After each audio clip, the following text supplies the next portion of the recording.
유다서에는 이렇게 계속 그 이단에 대한 경고가 있고, 그 이단이라는 것은 이제 영과 육이 따로 있어서 영혼은 이제 한번 구원받은 거면은 깨끗한 거고, 그다음에 육은 천히 여기고 더러운 것이니까 이게 이원론으로 가다 보니까요, 우리가 구원받았으면은 그 함부로 살아도 된다는 거예요. 방탕하게 살아도 우리는 구원받는다는 거예요.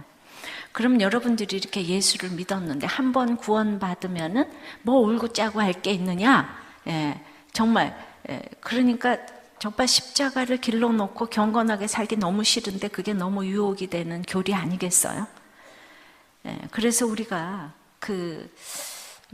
끊임없이 그 하나님 자리에 가 있는 이 이단이 문제가 아니라 우리 속에 그 이단을 좋아하는 이 속성 때문에 이단은 천국 가는 그날까지 판을 칠 것이에요. 그러니까 우리가 음란과 교만과 어떤 물질과 이런 그 미움의 이 죄들이 우리 가운데 계속 있는 한 이것을 합리화시켜주는 그 육적인 거는 마음대로 살아도 된다 하는 이게 얼마나 매력적입니까? 매혹으로 다가오죠. 우리는 여기 와서 열심히 예배드리고 기도하고 사울처럼 그렇게 살아도 나는 구원받는다. 그러니까 그렇게 하고 육은 아무렇게나 방탕하게 살아도 구원받는다. 이게 이제 이단인 거죠. 근데 이단이 그렇게 우리에게 고통을 주고 피해를 입히는데도 왜 하나님이 이단을 허락하시겠냐고. 이거 하나님의 허락하에 일어나는 일이지요. 우리 가운데 이게 아마 끊을 수 없는 그 이단의 이 속성들이 우리에게 있기 때문입니다. 성경 전체는 계속 이단에 대해서 이제 다루고 있어요. 근데 지난 시간에 말했던 것처럼 유다서만 아주 심판에 대해서 강력하게 다루고 있습니다. 그래서 하나님께서 그렇게 심판에 대해서 반드시 심판받는다. 반드시 아주 심판에 대한 얘기밖에 없는 거예요. 그렇게 얘기할 때는 하나님은 어떤 마음이 있나 하면 제발 그러니까 심판받지 말어라 이 얘기를 하는 거예요. 진짜 이단 심판받으니까 너희들은 심판받지 말어라. 이런 사랑이 있는 것입니다. 그래서 이제 심판받지 말라고 하나님께서는 다시 생각나게 하고자 하시는 것이 있다는 거예요. 그래서 이 하나님의 다시 생각나게 하고자 하는 하나님의 사랑을 우리가 오늘 알았으면 좋겠습니다. 그래서 어떤 죄라서 심판을 받았는지 그 이단의 죄악상을 오늘 이제 4가지만 이제 살피려고 해요. 그리고 거기에 대한 대책을 우리가 또 생각을 해보기를 원하는 것입니다. 첫째로 구원받고도 믿지 않는 자를 멸하셨대요. 구원받고도 믿지 않는 자가 있답니다. 그래서 5절을 보겠습니다. 시작. 너희가 본래 모든 사실을 알고 있으나 내가 너희로 다시 생각나게 하고자 하노라. 주께서 백성을 애굽에서 구원하여 내시고 후에 믿지 아니하는 자들을 멸하셨으며, 그러니까 이제 본래 이제 너희가 모든 사실을 알아요. 애굽에서 구원해 내셨어요. 그래서 그 하나님의 은혜를 알아요. 근데 이 사람들이 다 잊었다는 거예요. 출애굽을 한 사람들 중에서는 20세 이상이 되는 사람이 여호수아하고 갈렙 외에는 모두가 심판을 받아서 가나안 땅에 들어가지 못하고 죽었어요. 그러니까 구원을 받았는데 믿음이 없어서 멸망을 했어요. 그때 그게 너무 심각하지 않아요? 근데 그때뿐인 거예요. 또 지나니까 하나도 심각하지가 않아요. 그래서 이제 구원 받지 않는 자가 있다는 거 이렇게 말씀을 해주고 있습니다. 단번에 받은 믿음의 도를 우리가 이제 거기서 자라가지 않으면 멸하신다고 하는 것입니다. 기가 막히잖아요. 이스라엘 백성이 구원을 받고도 멸망을 당했대요. 그러니까 내가 구원을 받았을 때는 막 울부짖고 기도를 하고 찬양을 하고 회개를 하고 이러는데 이게 입으로만 하게 되면은 그냥 돌이키지를 않으면 멸하실 수가 있다고 하는 것입니다. 지난번에 사무엘상도 사울이 눈물을 흘리고 기도하고 방언하고 예언을 해도 이스라엘이 블레셋에 의해 대패를 당했잖아요. 그것도 심판인 거죠. 하나님은 나를 몰라서 멸하시는 분이 아닌 것입니다. 이런 구절을 이렇게 해서 마음이 무거우셔야 돼요. 이거 나하고 전혀 상관이 없다 이렇게 읽으시면 안 됩니다. 그런데 그러면은 구원받은 것 같은데 그러면 믿지 않아야 하는 사람들에 대해서 어떻게 하면 됩니까? 하나님은 항상 이 방책을 가지고 계세요. 예, 오늘 이런 거를 우리가 좀 잘 생각해 봤으면 좋겠습니다. 5절에 내가 너희로 다시 생각나게 하고자 하노라. 주께서 백성을 애굽에서 구원하여 내시고, 예, 말씀대로 애굽에서 구원해낸 이 다시 생각나게 해주는 출애굽의 자기 간증을 다 가지고 있어야 되는 거예요. 그 출애굽의 간증을 계속 다시 생각나게 지금 해주신대잖아요. 다시 생각나게. 예. 그러니까 지금 이제 이 출애굽 그 얘기가 그냥 이 구약의 맨 마지막 유다서, 그 다음에 이제 계시록까지 이제 이 출애굽 얘기가 계속 이제 나오는 거예요. 홍해바다에서 그 건져주신 사건이 그냥 계속 성경 전체를 장식하고 있는데, 제가 이제 간증만 하면은 이러는 거예요. 목사님, 언제까지 그 걸레 간증, 찌질한 간증, 남편 죽은 간증 그거 할 거냐고. 예. 특히 남자분이라고 할까. 예. 그러니까 그런데 여기 출애굽 얘기를 보니까 그냥 쭉 시편에서도 주야장창 나오고, 또 내가 또 너희가 노예 노릇하다가 홍해바다에서 구원됐고, 고린도전서 10장에서도 반석에서 물을 내고 내가 애굽에서 인도해내고 시도 때도 없이 이제 구원해냈다고. 계속 이제 유다서, 계시록. 그러니까 이제 성경 창세기에서는 벌써 이제 그 출애굽기를 서론으로 이렇게 하고 있고, 창세기부터 계시록까지 출애굽 얘기가 계속 나오고 날마다 반복을 하고 있지만 전 세계가 이 출애굽 얘기를 알고 있습니까? 모르고 있습니까? 압니까? 모릅니까? 전 세계 사람들이 성경을 읽습니까? 안 읽습니까? 우리는 날마다 듣는 것 같은데 아직 모르는 사람들이 이제 태반인 거죠. 그러니까 저도 이 간증을 몇십 년 했으니까 모든 사람이 다 알 것 같은데 알까요? 모를까요? 정말 몰라요. 그래가지고 이번에도 하나님의 뜻이 있다고 생각합니다. 이 방송을 듣고 또 이제 인터넷을 듣는 모든 성도님들은 제가 미국의 로스앤젤레스, 산호세, 뉴욕, 볼티모어까지 이렇게 서부, 동부를 요새 이번에 주름 잡습니다. 안식월을 하려고 했는데 안쉴월을 하게 돼서 보통보다 이제 더 강행군을 사실 지금 하게 됐습니다. 여기 큐티 모임에 오래 오신 분들이 어떤 유명한 교회에 갔는데 그 교회에서 저를 하나도 모르는 것 때문에 너무나 깜짝 놀랐다고. 그래서 여러분들 저를 아직 몰라요. 저의 간증을요 그렇게 자꾸 그러시면 안 되는 거예요. 몰라서 저도 죽을 때까지 해야 돼요. 그러니까 제가 나의 출애굽을 생각하면서 나의 간증을 이렇게 딱 하나 갖고 있으니까 진짜 20-30년을 우려먹었는데도 아직도 우려먹을 게 남아있는데, 내가 우려먹을래서 우려먹는 게 아니고 누가 힘들다 그러면은 제가 이제 내가 이랬는데부터 시작해서 이제 이렇게 복음을 전할 때 접촉점으로 내 간증이 너무 좋은 거예요. 그래서 자꾸 하게 되는 거예요. 그런데 여러분들에게도 이렇게 누구에게나 쓰이는 다른 사람의 간증 말고 이렇게 자기 간증 좀 하나씩 있으면 굉장히 효과적인 그런 전도와의 간증이 되고 다시 생각나게 하는 거. 그러니까 내가 날마다 똑같은 얘기를 해도 모르는 사람이 이제 모르지 않아요. 그죠? 그런데 제가 홍해바다 건넌 간증인지 아닌지 모르겠지만 하나님께서는 제 간증을 이렇게 쓰십니다. 그러니까 대단한 간증만 이렇게 쓰는 게 아니라고요. 주님을 만났는데 무슨 또 꼭 대단한 간증만 꼭 쓰시겠습니까? 그래서 어떤 목사님은 그냥 별보다 주님 만났다고 그걸 주야장창 간증하시는 분도 계세요. 참 야하죠? 근데 또 옛날에 이렇게 키티산교회에서는 이런 간증도 있었어요.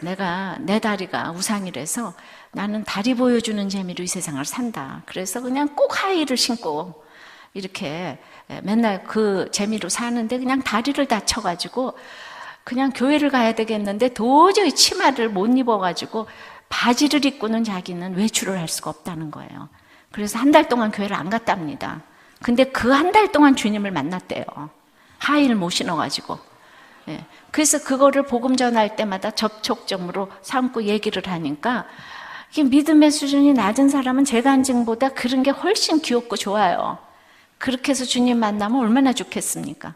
그러니까 수준마다 하나님이 쓰시는 간증이 다 있기 때문에 간증이 없다는 사람은 그건 이상한 것입니다. 그래서 이제 자기 간증이 있는 사람은 아무리 여기서 10년, 20년이 돼도 제 간증을 지루하다고 듣는 사람이 없어요. 이렇게 도리어 이렇게 제 어느 집회로 와서 목사님 오늘 그 왜 복숭아 던진 얘기는 안 하셨어요. 걸레 얘기를 빼셨네 이러고 도리어 이러는데 여기서 이제 이게 자기 간증이 없는 사람 아유 지난 주일에 한 얘기 또 하네. 저 얘기하면 지금 100번이다 1000번이다 이러면서 이렇게 욕을 해요 저를. 근데 그렇게 욕한 사람들 중에서 목자가 된 분들이 좀 또 많이 있어요.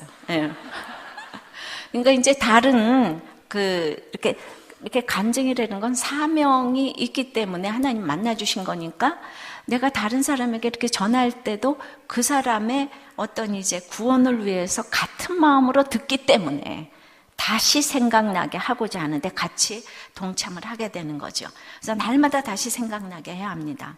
여러분들에게 아무리 반복해도 모르더라고요.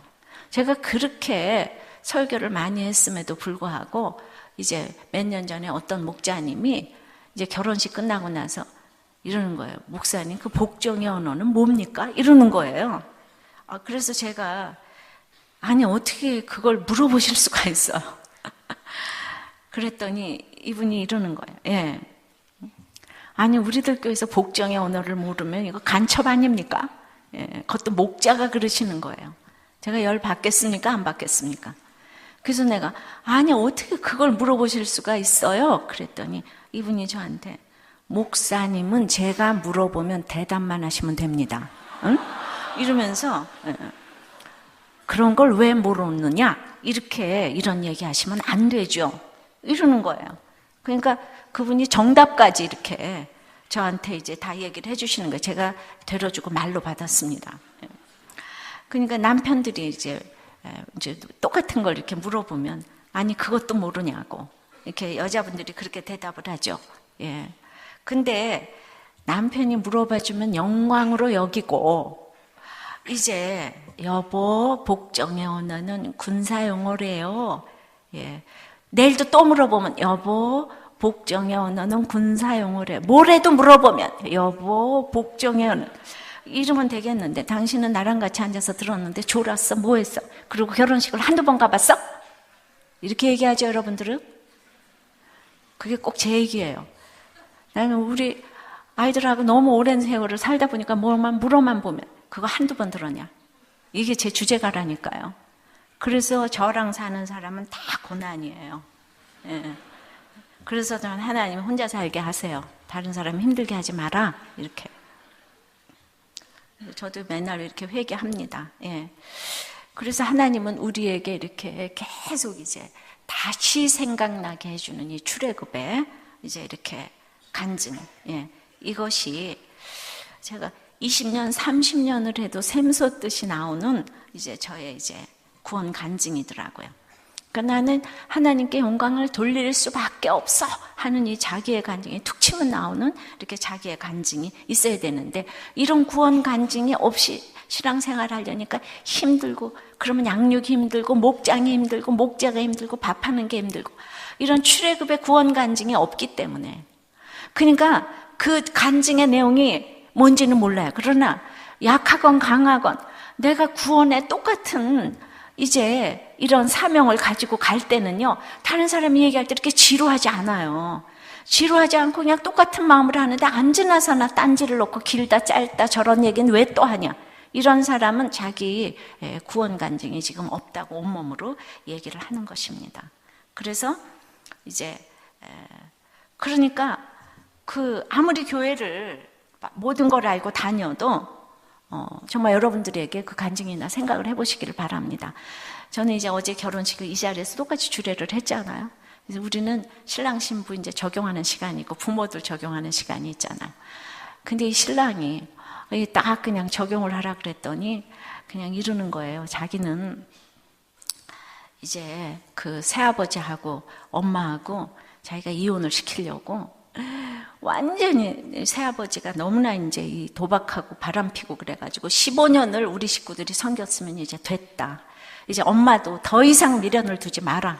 그래가지고 이제 이혼을 딱 하기로 이제 결정을 해서 월요일 날 법원에 가는 날인데 토요일 날 이제 기독교 텔레비전 방송을 이제 봤다는 거예요. 엄마가 보라 그래가지고. 그런데 그러면서 너 내일 우리들 교회 한번 가봐라 그랬는데 내가 어린애냐고. 내가 엄마가 가라 그래서 가고 안 가라서 가는 거냐고. 이제 이렇게 얘기를 했지만은 이렇게 엄마한테 알았다고. 내가 내일 우리들 교회를 가보니까 엄마는 근처 교회를 가서 절대로 은혜를 받지 말라고 그렇게 얘기를 했다는 거예요. 은혜 받으면 절대로 안 된다고. 이혼에 지장이 있으니까. 그렇게 이제 얘기를 했다는 거예요.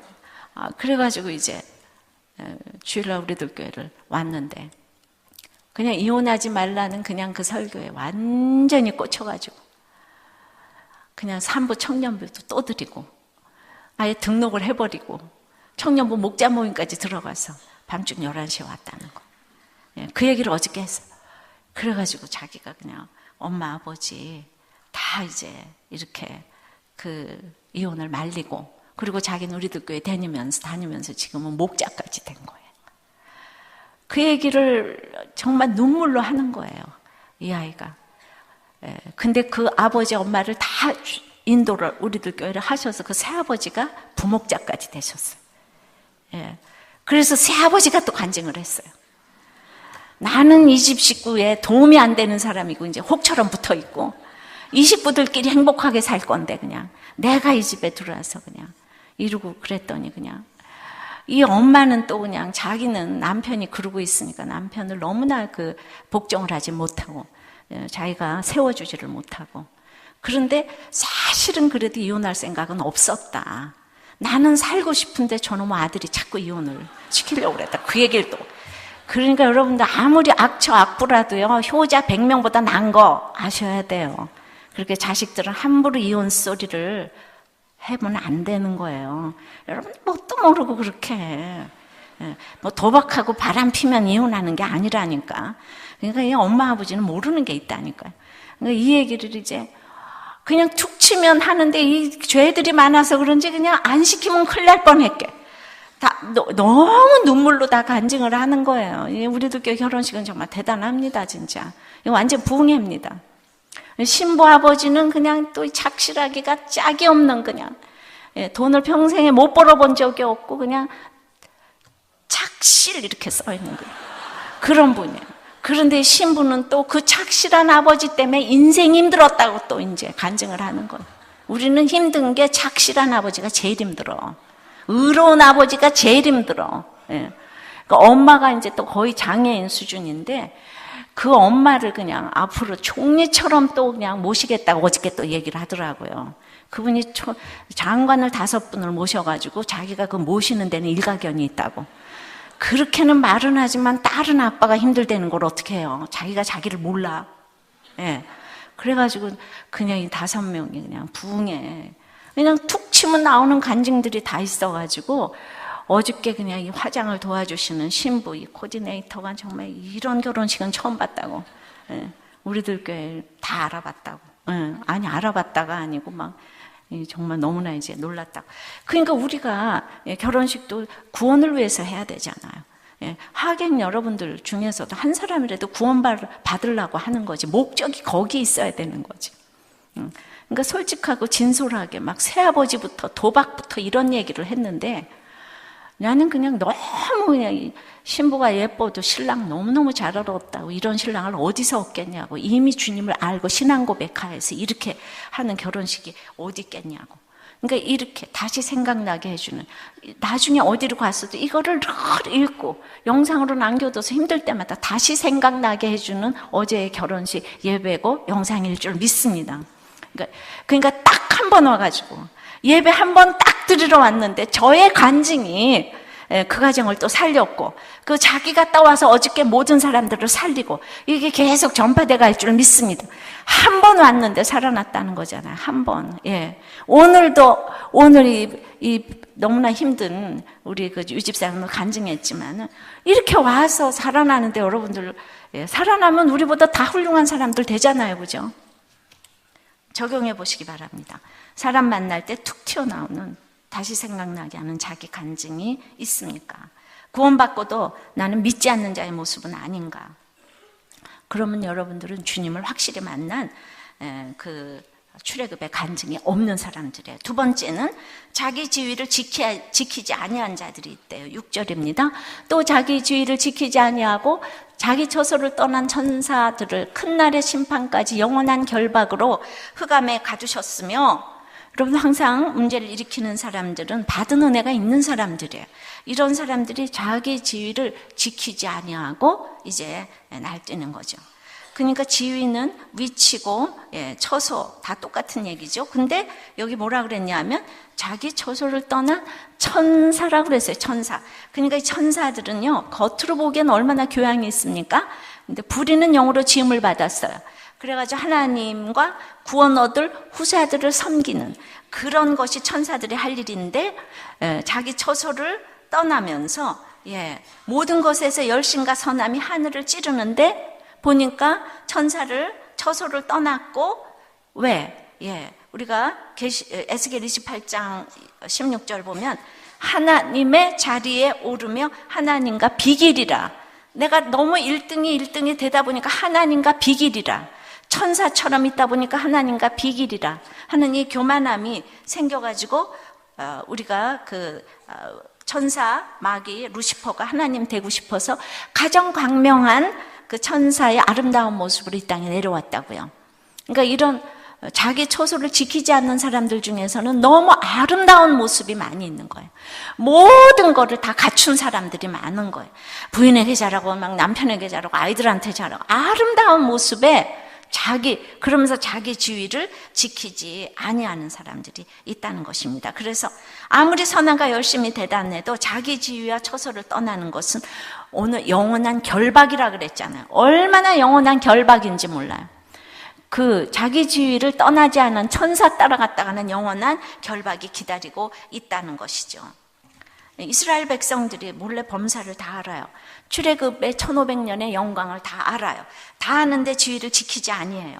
그래가지고 다 아는데 자기 처소를 떠나요. 힘들다고 떠나요. 내 자리를 떠나요. 혈기를 부리고 이제 못해 먹겠다, 갈아치자. 회사에서도 내가 저 사장 꼴도 보기 싫고 남편 꼴도 보기 싫고 또 이래서 저래서 합리화를 시키면서 이제 다 떠납니다. 예. 그 유명한, 내가 사랑해서 떠난대요. 천사처럼. 자기가 아내의 자리, 남편의 자리를 떠나면서 다 사랑해서 내가 당신을 떠난다. 예, 그런 유명한 말은 누가 했냐면 김지민 씨와 최무룡 씨가 했어요. 예. 그 이후에도 또 떠났어요. 예. 그러니까 우리가 본래 모든 것을 다 알고 있으면은요, 그렇게 이제 합리화시키는데 천재가 됩니다. 성경의 모든 것을 이제 알게 되면. 그래서 저는 그냥 한 줄도 안 빠지고 지금 가정 얘기를 합니다. 어떻게 그렇게 가정 얘기만 하냐? 설교할 게 그렇게 없냐? 없어요. 예. 가정 얘기만 하다 갈 거예요. 첫 주일서부터 가정 얘기를 했습니다. 근데 하나님은 우리들 교회를 부흥시키셨어요. 가정 얘기밖에 안 했는데 부흥시키셨어요. 그러니까 이게 올바른 거예요. 아셨어요? 예.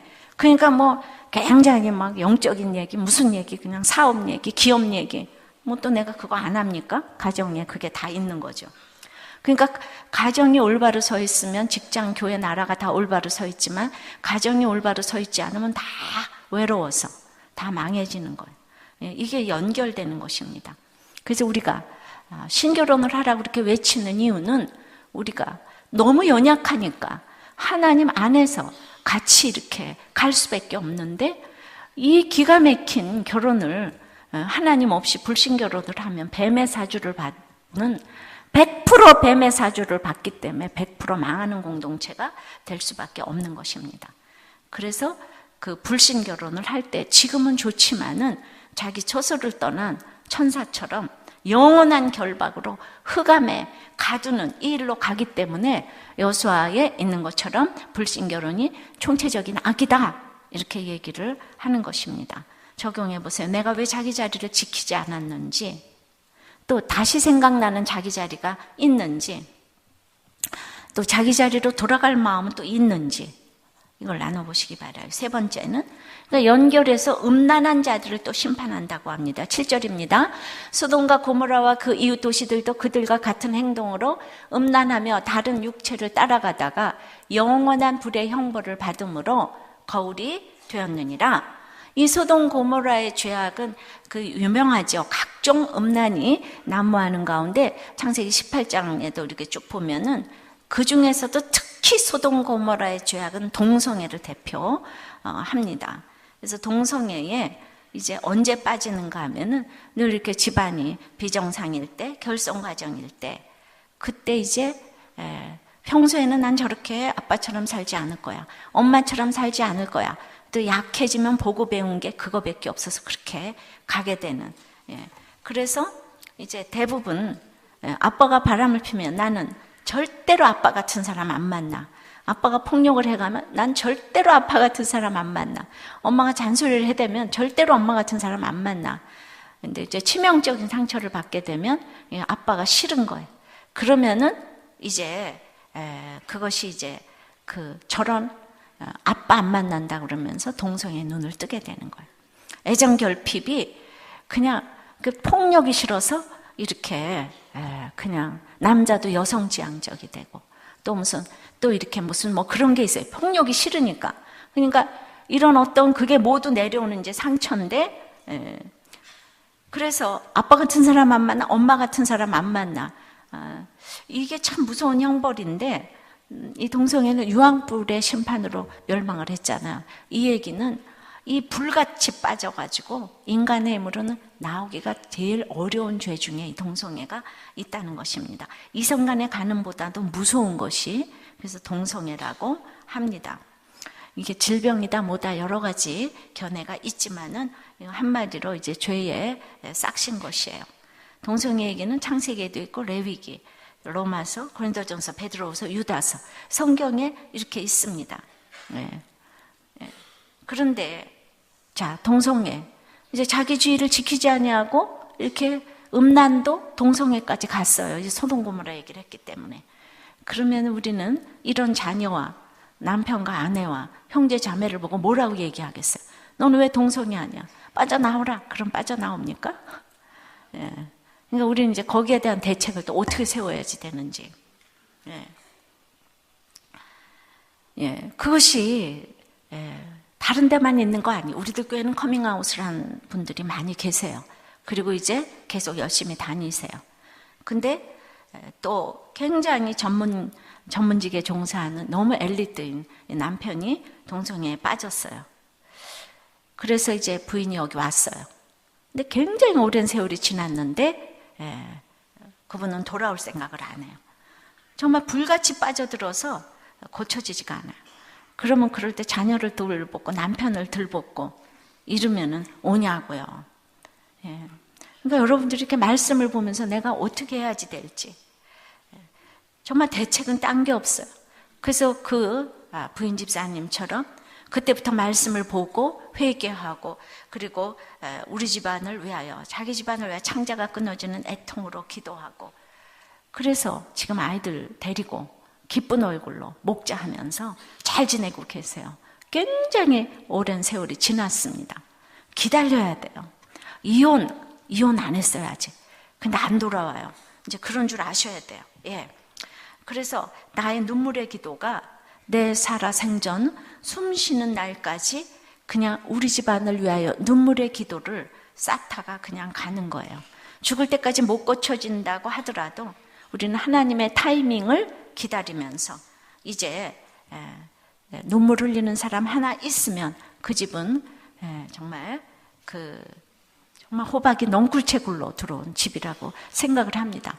눈물 흘리면서 집안을 위해서 기도하는 사람 한 사람 있다면 어떠한 집안에 죄악이 있어도 하나님은 그 죄악을 사해 주실 것이에요. 우리 사울이 하나님이 끝까지 이렇게 명예를 살려주신 것처럼, 그러니까 음란도 동성애도 대책은 말씀이에요. 하나님의 말씀은 살았고 운동력이 있기 때문에 어떤 날생곰보다도 예리하여 혼과 관절과 골수행을 찔러 쪼개기까지 하고 만물이 벌거벗은 것 같이 그 앞에 드러나기 때문에 말씀이 들어오면 내 안에 죄가 보이는 거잖아요. 내 안에 죄가 보이면 동성애고 뭐고 그냥 다 있잖아요. 내 죄로 여기고 가게 되는 놀라운 힘을 주시는 거예요. 그 한 사람이 있어서 가정을 지켜야 되는 거예요. 호적을 더럽히지 마시고 그냥 그 가정을 지키시라 이 말입니다. 그러니까 이제 이 말씀 한번 들어가는 게 사단이 얼마나 싫어하는 건지 몰라요. 그런 것 때문에 다시 정말 다시 생각나게 하고자 여러분들은 인생을 헌신하셔야 돼요. 이 하나님의 출애굽이 다시 생각나게 하고자, 구원이 다시 생각나게 하고자 인생을 헌신을 해야 된다는 거죠. 그래서 말씀 한번 들어가는 거, 저한테 이런 편지를 주셨어요. 힘든 사람들에게 길이 되어주시고 힘든 사람들을 돕는 자들에게 또 길이 되어주셔서 감사드립니다. 그러면서 이분은요 그냥 우리들 교회 교인도 아닌데 제 설교를 힘든 사람한테 설교 들으라고 그냥 소개만 해준다는 거예요. 근데 너무나 자기한테 메일을 보내면서 감사하다 그런다는 거예요. 그 메일 보낸 것 중에서 저한테 보낸다 그러면서 그냥 이렇게, 우리들 교회에서는 굉장히 이게 평범해 보이지만은 이게 보통 사람한테는 굉장한 일이라고. 그래서 이분이 랄랄랄라 뭐 이렇게 쓰고 남편에 대한 기도가 방향을 잃고 상담할 곳도 없어 막막해 하다가 정말 말씀이 절실했는데 김양재 목사님 설교를 지금 차례로 듣고 있는데 처음엔 아멘이 안 나오더라고요. 인생의 목적은 행복이 아니라 거룩이라는 말씀, 고난이 축복이라는 말씀, 나를 힘들게 하는 사람이 영적 스승이라는 말씀, 사람은 믿음의 대상이 아니라는 말씀, 아무리 진리라도 받아들이고 싶지 않은 이 말씀들을 보는데, 그런데 조금씩 길이 보이는 듯 합니다. 아니 이 말씀들에 아멘 하는 길 말고는 제가 갈 길이 없는 것 같습니다. 이렇게 써서 보냈는데 이런 편지를 이렇게 보면서 정말 얼마나 힘든 사람들 도와주기가 수월한지 감사하다고. 저로서는 바로 제 주변에서 일어나고 있는 치유의 움직임들이 감사해서 이런 사람들도 있다고 알려드리고 싶습니다. 예. 이 고백이 평범해 보이지만은 굉장히 감사한 고백입니다. 그러니까 말씀 하나 듣고 이렇게 가정이 살아나고 이혼을 막고 뭐 정말 우울증이 치료되고 자살이 막아진다면 이거 다른 사람도 한다는데 여러분들 그렇게 하세요? 맨날 전하세요? 전하세요? 예, 진짜 음란이 끊어지는 것도 말씀이고 동성애가 끊어지는 것도 말씀이고 이게 다 말씀인 거예요. 그러니까 저는 여기 헌신해야 돼요.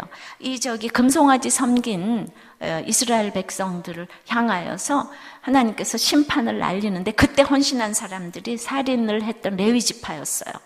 그러니까 자기 백성을 치는데 앞장서서 나갔잖아요.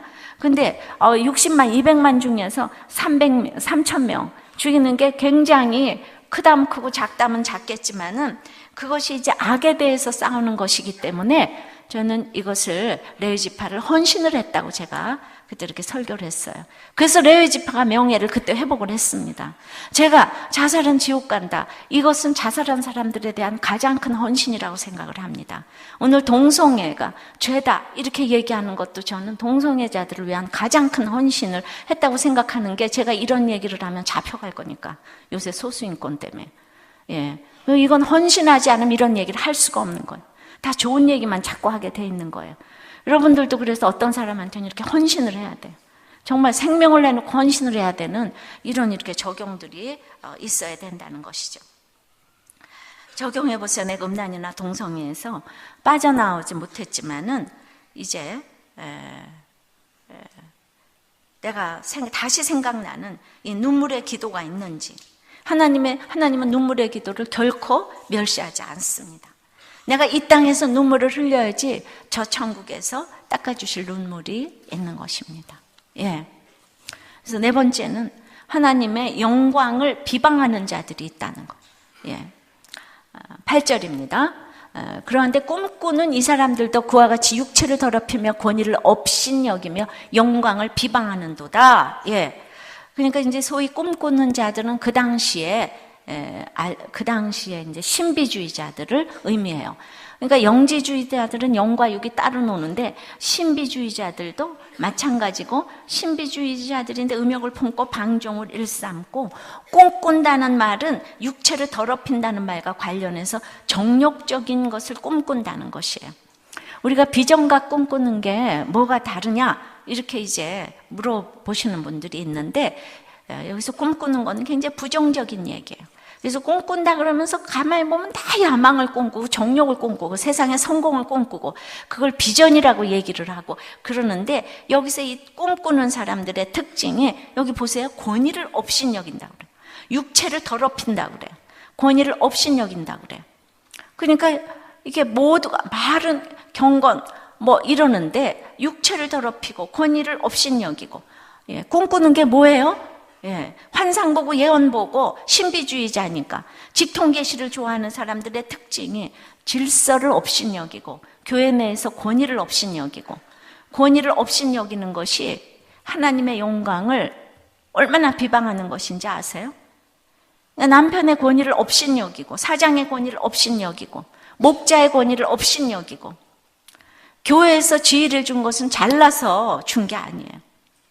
목사도 잘못 판단할 수 있지요. 잘못 직분을 줄 수가 있어요. 근데 이 주어진 기간 동안에 그것을 업신여기면 주님의 영광을 오늘 비방하는 것이라고. 꿈꾸는 자들이 권위를 업신여기고 그 모든 지위에 대한 영광을 비방한다는 얘기는 하는 거죠. 9절 10절입니다. 천사장 미가엘이 모세의 시체에 관하여 마귀와 다투어 변론할 때에 감히 비방하는 판결을 내리지 못하고 다만 말하되 주께서 너를 꾸짖으시기를 원하노라 하였거늘 이 사람들은 무엇이든지 그 알지 못하는 것을 비방하는도다. 또 그들은 이성 없는 짐승같이 본능으로 하는 그것으로 멸망하느니라. 9절은 다음번에 한 번 더 자세히 하겠습니다. 그러니까 천사 중에 가장 높은 미가엘도 사단에게 비방하는 말을 하지 아니하고, 그리고 이제 하나님께 맡길 뿐인데, 교회 안에 들어와서 끊임없이 해코지를 하고 이제 비방의 말을 하고 있는 사람들이 은혜를 받은 사람들이라는 거예요. 큰 믿음을 가졌던 사람들이라는 거예요. 그래서 우리는 그냥 할 줄 아는 게 비방밖에 없는 거예요. 그럼 이제 이럴 때 또 이 비방하는 사람들에 대한 대책은 뭐겠어요? 비방하는 사람들에 대한 대책은 하나님이 심판하신다는 거예요. 하나님 심판하신다. 그러니까 비방을 말을 하는 거예요. 그러니까 동성애자들도 이제 교회 내에서 들어와서 오픈하고 이제 같이 공동체에 속해서 가야 되겠는데 꼭 동성애자 교회가 따로 있고, 교회는 그것을 또 잘못 받아들이고, 오픈하면은 다들 색안경을 쓰고 보고. 근데 우리들 교회는 이제 이런 것들 이렇게 다 오픈들을 하고 그래도 이제 가는 교회예요. 하여튼 우리 교회는 없는 고난이 없습니다. 우리의 모든 죄악들을 보면서 남편, 아내, 자녀, 시부모, 부모 모든 죄악을 보면서 돌을 던질 사람이 어디 있어요? 내가 만물이 벌거벗은 것 같이 그 앞에 드러나서 내 죄를 보게 되면 손가락질을 할 수가 없는 거예요. 너는 왜 그러냐 이럴 수가 없는 거예요. 그래도 자기 자녀한테도 손가락질하는 사람이 있지만 자녀한테 우리가 어떻게 돌을 던지겠습니까? 그런 마음으로 우리가 이제 결국은 내 삶의 결론이다. 그래서 비방하지 말고 끊으라고 말하기 전에 그냥 내가 여기도 마찬가지로 모든 그 대책에 끝에는 말씀이 있고 기도가 있고 이제 회개가 있는 거죠. 그래서 어떻게 하면 말씀을 한번 듣게 할까? 그래서 그냥 그 우리 청년이 엄마를 아버지, 엄마 다 모시고 와서 세 분이 그냥 그렇게 적용들을 그냥 잘해서 어저께 그냥 너무나 이제 은혜를 이렇게 받았어요. 그렇게 말씀을 듣게 하는 헌신이 있어야 되는 거예요. 결혼식도 그냥 하는 게 아니고 진짜 말씀을 듣게 하는 헌신으로 결혼식을 우리는 준비해요. 하객 여러분들 중에서 누가 와서 말씀을 듣고 저 가정이 살아날까? 꼭 그 한 가정을 위해서 제가 설교한다고요. 그러니까 저는 뭐 술 끊으라, 여자 끊으라 이런 얘기는 자고로 큰 소리로 안 하는 거예요. 제가 화를 내고 이렇게 큰 소리 낼 때는 그래도 믿음의 씨가 있어서 알아들을만 하니까. 그러니까 그거를 이제 믿음의 분량대로 할 수 있어야 된다는 거죠. 비방을 하지 말고 분별해서 하나님께 맡기는 것이에요. 그러니까 구원의 애통이 아니면 말하지를 말아야 돼요. 비싼 밥 먹고 내가 남한테 뭐 때문에 욕을 하고 뭐 때문에 이러고 저러고 얘기를 하겠어요. 예. 여러분들한테 좋은 얘기만 해서 이게 서로 인간관계 좋지요. 예. 아주 그냥 저 때문에 무섭다는 사람이 한둘이 아니에요. 그냥 내가 무섭게 생겼어요? 예. 그러니까 내가 군림하려고 비방하고 판단하면 그 누구도 안 변하죠. 그죠? 내가 사장이다, 목사다 이러고 얘기를 하면 누가 변하겠습니까? 그러니까 여러분들이 그 구원의 애통을 가지고 말을 하면 지금은 듣기 싫어도 그게 헌신이기 때문에 이제 뭐 그렇게도 안 듣는 사람도 있을 수가 있어요. 예. 우리 어떤 사역자, 우리도 교회 누구나 들어와서 1대1부터 다 하는데도 불구하고 이제 그 양육을 못 받겠다 그래서 이제 안 오신 분도 있어요. 그러니까 왜냐하면 이제 우리가 이제 6개월마다 한 번씩 목장이 바뀌잖아요. 이게 보통 진통이 있는 게 아닙니다. 일꾼이 부족하니까 6개월마다 목장이 바뀌니까 인간관계가 맨날 흐트러지잖아요. 근데 우리가 지역구가 아니고 이제 곳곳에서 오다 보니까 부목자를 목자로 보내면 거기 목원이 또 필요하니까 그러면 이제 그 안배를 해야 되는데 어느 지역에만 사람이 많고 이런 게 아니기 때문에 여기저기 이렇게 보내요. 그러면 잘된 인선도 있지만은 아직 부족한 사람을 세울 수도 있어요. 예. 그러면은 이게 서열로 그렇게 뭐가 자리매김을 하는 교회라면 이거 당장 교회 절단 나는 거지요. 근데 맨 처음엔 그런 것들이 많았는데 이제 날이 갈수록 맨 처음에는 저를 정말 우리들 교회를 사모하는 사람들이 오니까 비교적 말이 없었는데 지금 갑자기 이제 그렇게 큐티를 알지도 못하고 오신 분들이 계시니까 이제 이런 일들이 왜 내가 저 사람하고 가야 되냐, 저 사람 나보고 부족한데 왜 목자가 되냐, 이런 일이 생길 수도 있지만은 그럼에도 불구하고 우리들 교회는 정말 성숙한 교회입니다. 정말 여러분들을 위해서 제가 박수를 쳐드리고 싶어요. 우리를 위해서 서로 박수. 그러니까 이게 인간관계에 대한 공부인 거예요. 싫은 사람하고 같이 가는 거 있죠. 질서에 대한 순종, 자기주의를 지키지 아니하고 천사처럼 그러면서 이렇게 떠나는 거야. 나는 이 교회를 떠나겠어. 목장이 이상해. 이러고 떠나면 천사처럼 떠나서 영원한 결박에 가셔야 된다 이거죠.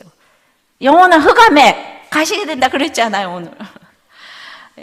그래서 우리는 목사님들조차도 여기 와가지고 목원, 부목자, 목자 이거 다 거쳐요. 물론 평원을 맡아서 여러분들 모든 거를 또 케어를 하지만은 난 그것이 목회의 본질이라고 생각하기 때문에 우리가 또 이제 비싼 돈 주면서 뭐 하려고 그 평신도가 하나 하는 목장을 목사님들한테 맡기는가. 그렇죠. 뭐 하려고 그거를 그렇게 맡기겠어요. 그러나 목사님들한테 도움이 되기 때문에 그 목장을 지금 이제 맡기는 거예요. 정말 우리는 권위를 업신여기면 안 돼요. 이 꿈꾸는 사람들, 꿈꾸고 야망이 많고 비전이 많고 이런 사람들이 맨날 권위를 업신여겨. 그리고 가장 권위적이에요. 그러니까 잘났어도 여자는 언제나 복종의 언어를 쓰고 남자는 사랑의 언어를 쓰는데 권위를 업신여기고 내가 잘난 줄 알지만 그것이 얼마나 하나님의 영광을 비방하는 것인지 이것을 아셔야 됩니다. 적용을 해보세요. 나는 비방을 하고 있나 분별을 하고 있나. 분별을 빙자한 비방을 하고 있나. 그렇지, 우리는 판단을 하지 않아도 또 이 분별은 또 해야 되거든요. 이거 여러분들이 헷갈리는 거예요. 이것을 항상 다시 생각나게 해야 돼요. 저 비방을 하고 있나 분별하고 있나. 나는 비방하고 있나 분별하고 있나. 항상 하나님의 말씀을 구원을 위해서 생각하고 들으셔야 됩니다. 이러고 있는데 또 이제 엊그저께 저한테 이제 편지가 왔어요. 목사님 죄송합니다. 오늘의 적용에 딱 맞는 글을 하나 보내주셨어요. 저는 찬양, 여기 이 가족이 다 은혜를 너무나 받은 가족이에요.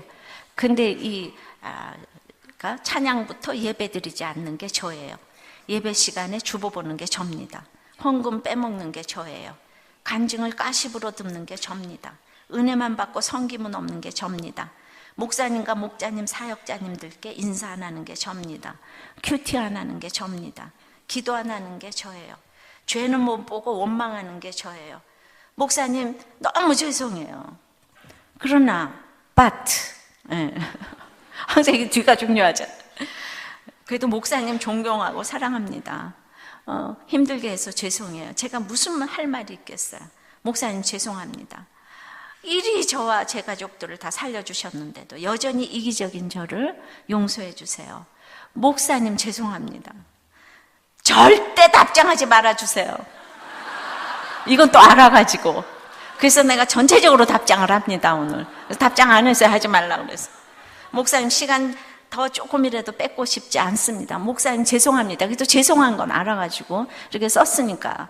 그래서 오늘 우리는 이 모든 사람들을 위해서 다시 생각나게 해주는 간증이 돼야 하고, 그래서 여러분들 가운데 지금 이렇게 다운되어 있는 분들, 또 정말 이런 모든 죄악에 빠져 있는 분들을 위해서 정말 저의 눈물을 정말 기억했으면 좋겠고, 자기 자리를 지키게 하려고 복음을 전해야 한다고 생각을 합니다. 저는 그냥 그래서 오늘 이렇게 유다의 죄악에 빠져 있는데 정말 복음 전하는 것밖에 길이 있습니까? 그러니까 저도 제 복음, 제 간증 가지고 지금 이제 가잖아요, 그죠? 또 많은 사람들을 살리려고. 여러분들 하도 들어서 고마운 것도 모를 거잖아요, 그죠? 그래서 이 발걸음을 지켜달라고, 우리가 이제 기도를 하고 이제 찬양을 하겠습니다. 그러니까 우리는 너무나도 교회를 오래 다니고 본래 모든 일을 알았다고 했는데 다시 생각나게 할 그 출애굽의 간증이 여러분들을 잊기 위해서 있다면 이제 툭 치면 내가 간증을 하겠습니다. 그리고 내가 내 처소를 떠나면서 천사의 얼굴을 하고 영원한 결박에 가고자 지금 애쓰는 나는 아닌가, 교양 있게 모든 것을 덮고 그런 아닌가. 특별히 시간에 동성애로 괴롭힘을 당하고 있는 가족을 위해서 기도하고, 이제 또 그런 식구가 내 집에 있다면 내 삶의 결론이라고 생각하시고, 또 그런 부모를 믿음으로 이끌고 말씀으로 이끌고 죽을 때까지 안 변한다고 할지라도 이 불의 형벌을 따라서 불 가운데 불같이 빠져서 힘들어하는 그 모든 식구들이 이제 말씀으로 그 불을 끌 수 있도록, 이것을 위해서 내가 그 집에 또 한 사람이 되도록 정말 기도를 간절히 하셨으면 좋겠어요. 오늘 우리가 꿈꾸는 사람들처럼 여기저기 따라다니면서 권위를 업신여기고 그래서 영광을 비방하는 일이 없도록, 예언 환상 좋아하는 사람들이 집에서 이 권위에 진짜 복종을 하지 않더라고요.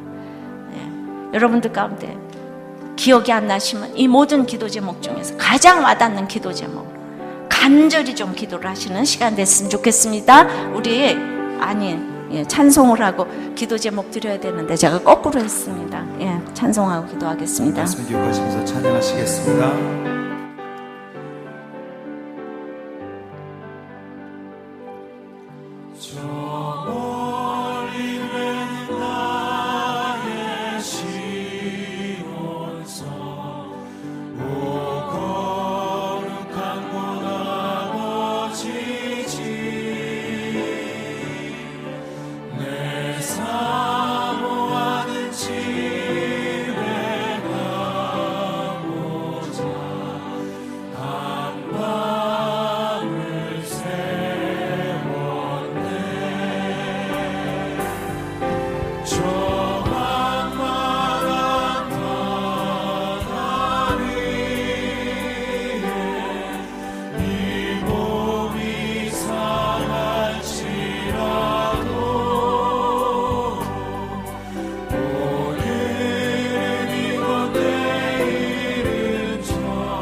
전에 기도 제목 드린 걸 우리 다 같이 기도하겠습니다. 아버지 하나님께서 심판을 이렇게 열심히 얘기하시는 것은 이제 심판받지 말라고, 그래서 하나님의 엄청난, 정말 엄마처럼 너 정말 그러면 심판받는다고 계속 쓰셨지만, 그래도 하나님의 그 놀라운 성경에 처음부터 있는 출애굽의 간증을 다시 생각나게 해주신다고 이걸 쓰셨다고 합니다. 정말 여러분들도, 정말 여러분들의 인생이 힘들고 그래도 다시 생각나는 저의 이 간증을 좀 기억했으면 좋겠습니다. 여러분들 가운데 저의 간증이 다시 기억이 나고, 그래서 구원받았지만 믿음으로 절대로 멸망하는 일이 없도록 지켜주시기를 기도합니다. 주님, 우리는 그 출애굽의 간증이 없을 때 내가 아무리 천사 같은 얼굴을 해도 이제 자기 자리를 떠나고 싶을 때가 너무나 많이 있습니다. 죽고 싶고 살기 싫고 하는 이럴 때 이제 합리화를 시키면서 그렇게 자기 자리를 떠나는 일들, 이 출애굽의 간증이 없을 때 이렇게 갖고 그것이 음란으로 가며 이제 나는 합리화를 시키며 아빠처럼 엄마처럼 살기 싫어서 동성애에 빠지고 그것이 불의 형벌이라고 합니다. 그래서 당연히 이제 모든 믿는 사람들을 비방하고 하나님의 영광을 비방하고 권위를 없인 여기는 정말 이런 데까지 가는 이 모든 일들이 아버지 하나님 정말 이단들에게만 있는 것이 아니고 우리들 가운데도 순식간에 이렇게 갈 수 있다는 것을 우리는 알고 있습니다. 저희들은 안 그러겠습니까? 저희들 제자리를 이렇게 제 주제를 모르고 위치를 모르는 것이 저희들 왜 없겠습니까? 이 마음속에 100% 하나님만 정말 기뻐하는 그런 삶을 제가 어떻게 살겠습니까? 그래서 이 속에 정말 아직도 육신의 정욕, 이생의 자랑, 안목의 정욕이 남아있어서 멸망받을 수 없는 저희들, 정말 제가 눈만 뜨면 정말 저를 툭 치면 나온 저의 출애굽의 간증 때문에 주님께서 저를 지켜주셔서 또 하루하루 사는 저의 인생임을 고백합니다. 주님, 우리가 잘나서 아버지 이 심판에서 구원받는 것이 아니라 우리가 하나님이 우리에게 사명을 주신 그 출애굽의 간증을 사명 때문에 열심히 외치고 가는 저희들이 될 때 이 모든 죄에서 심판에서 건져주실 줄을 믿습니다. 오늘 특별히 이제 동성애 때문에 힘들어하고 또 그런 식구들을 가지고 있는 모든 가족들, 이 땅의 모든 식구들을 위해서 기도하오니 내 힘으로 되지 않는 것 알고 이제 죽을 때까지, 천국 갈 때까지 눈물로 제사를 드리고 내 죄를 보면서 이게 하루 이틀에 된 이제 우리 집안의 사연이 아닌 것을 알면서 그 기도하는 한 사람이 있기를 기도합니다. 당장 눈앞에서 변하지 않아 소리는 살 수가 없는데 이렇게 변하지 않을 수도 있다는 것을 인정하고 하나님 자체가 상급이 되어서 지금 이 상황에서 기뻐하고 말씀대로 믿고 살고 누리는 삶을 살 수 있도록 우리에게 힘 주시옵기를 원하고, 이런 환경이라도 심판을 받지 아니하고 우리가 평강 가운데 아버지 하나님 지키심을 받은 자의 그 평강을 모두에게 보이고 가는 우리가 될 수 있도록 역사하여 주시옵소서. 주님은 반드시 나를 이기실 것이고 승리하실 줄을 믿습니다. 정말 낙심하지 말고 두려워하지 말고 이 모든 사건에서 하나님을 바라보고 가는 우리 되게 도와주시옵소서. 예수님 이름으로 기도하옵나이다. 아멘.